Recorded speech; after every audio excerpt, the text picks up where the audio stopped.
À notre époque, l'informatique est tout autour de nous, en passant par les téléphones, les montres connectées, jusqu'aux box internet.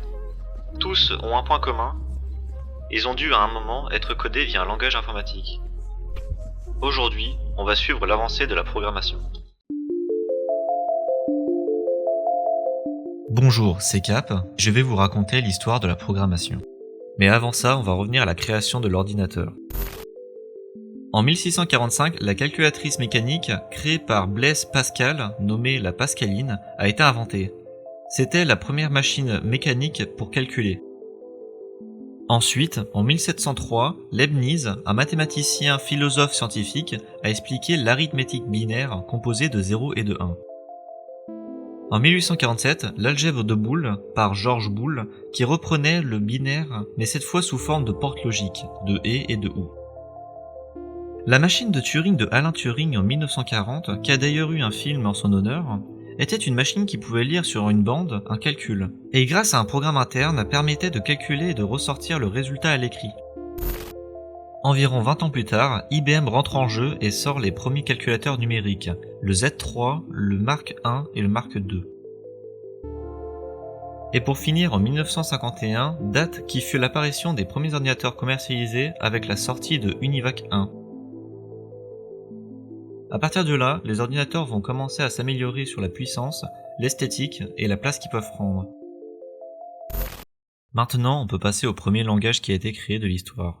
Quand IBM avait sorti les tout premiers calculateurs numériques Z3, Mark I et Mark II, pour coder dessus, ils devaient utiliser le binaire ou l'assembleur, qui sont des langages bas niveau, car très proches de la machine.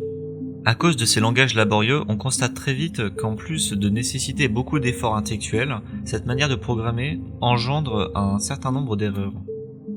8 ans après, Konrad Zuse publie un article sur son langage de programmation qu'il a développé entre 1943 et 1945, nommé Plan Calcul. Son créateur le considère comme le premier langage de programmation de haut niveau. Malheureusement pour lui, il n'aura jamais été implémenté.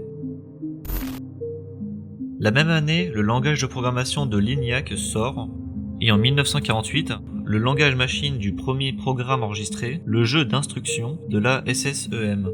En termes généraux, entre 1947 et 1949, c'est l'assembleur qui a été créé, avec comme par exemple les add, sub et move, qui sont des instructions du langage. Ensuite Fortran, en 1957, développé par IBM pour les calculs scientifiques et les applications numériques. Sa syntaxe était beaucoup plus simple que l'assembleur, ce qui le rendait plus accessible aux mathématiciens et aux ingénieurs. Lisp en 1958, créé par John McCarthy pour l'intelligence artificielle, qui introduit les concepts de liste et de traitement symbolique. S'ensuit de COBOL en 1959, créé pour les applications commerciales, conçu pour être lisible par des non-développeurs grâce à une syntaxe proche du langage naturel. Ensuite, dans les années 1960, Algol, Basic, Simula et APL ont été développés. Algol a d'ailleurs inspiré beaucoup de langages modernes, comme le Pascal et le C. Et le Simula a introduit le concept de classes et d'objets, qui sont aujourd'hui fondamentaux pour les langages modernes. Ensuite, l'évolution vers les langages modernes en 1970, qui a par exemple eu le C, qui est encore très important aujourd'hui, qui a inspiré par la suite le C++, qui est sorti en 1983, poursuivi de Objective-C en 1984, Perl en 1987, FL en 1986, et ensuite l'ère du web et de la programmation accessible en 1990, qui a apporté le Python, le Java, le PHP, le JavaScript, le Ruby, et pour finir dans les années 2000 avec les langages modernes et spécialisés, le C#, le Scala, le Go, le Rust, suivi des langages actuels, le Swift, le Kotlin et le Julia.